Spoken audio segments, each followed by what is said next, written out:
തെളിച്ചമേകാൻ പൊൻപുലർക്കാലം വെളിച്ചമാകുമ്പോ നുറുങ്ങുവെട്ടം പക്ഷിപരാഗം തെളിച്ചു കാട്ടുമ്പോ വരുന്നു ദൈവം മനസ്സിനുള്ളിൽ തിളക്കമേകിടാൻ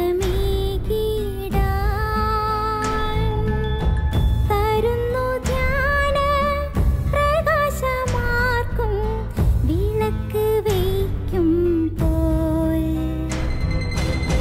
നുറുങ്ങുവെട്ടം ഇറങ്ങിടട്ടെ ഹൃദന്തമെല്ലാം യുഗപ്രകാശത്താൽ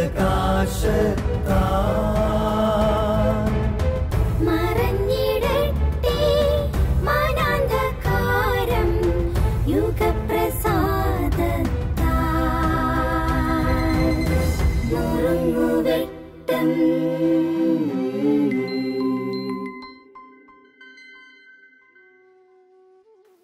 ക്രിസ്തുവിൽ പ്രിയമുള്ളവരെ, പ്രഭാഷകൻ്റെ പുസ്തകം 18-ാം അധ്യായത്തിൽ 8 മുതലുള്ള തിരുവചനങ്ങൾ ഇപ്രകാരമാണ്. മനുഷ്യൻ എന്താണ് അവനിലെ നന്മയും തിന്മയും?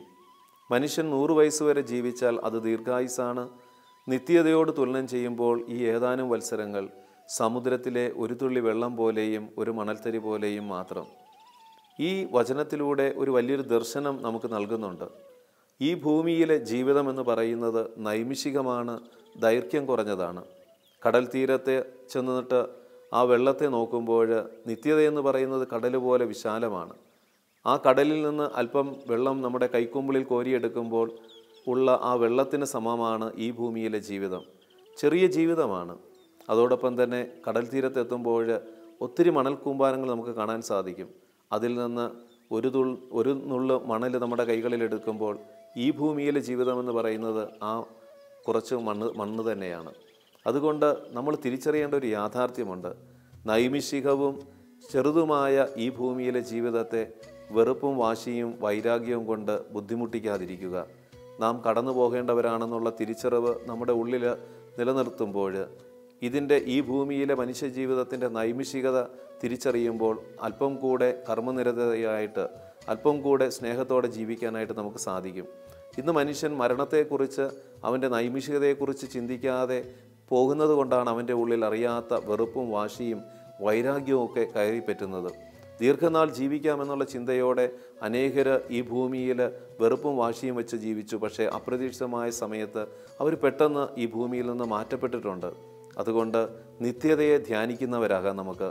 ഈ ഭൂമിയിലെ മനുഷ്യജീവിതം നിത്യതയെ ധ്യാനിച്ച് മുന്നോട്ട് പോയാൽ അത് മറ്റുള്ളവർക്ക് ഉപകാരപ്രദമാകും. നമ്മുടെ ജീവിതം മറ്റുള്ളവർക്ക് ഗുണകരമാകും. അതല്ലാതെ നമ്മുടെ തന്നെ സ്വാർത്ഥതയ്ക്ക് വേണ്ടി നമ്മുടെ ജീവിതത്തെ തളച്ചിടാതിരിക്കാം. നൈമിഷികമാണ് ഈ ഭൂമിയിലെ ജീവിതം. അതുകൊണ്ട് നമുക്കെല്ലാവരെയും സ്നേഹിക്കാം. ദൈവം നമ്മെ അനുഗ്രഹിക്കട്ടെ.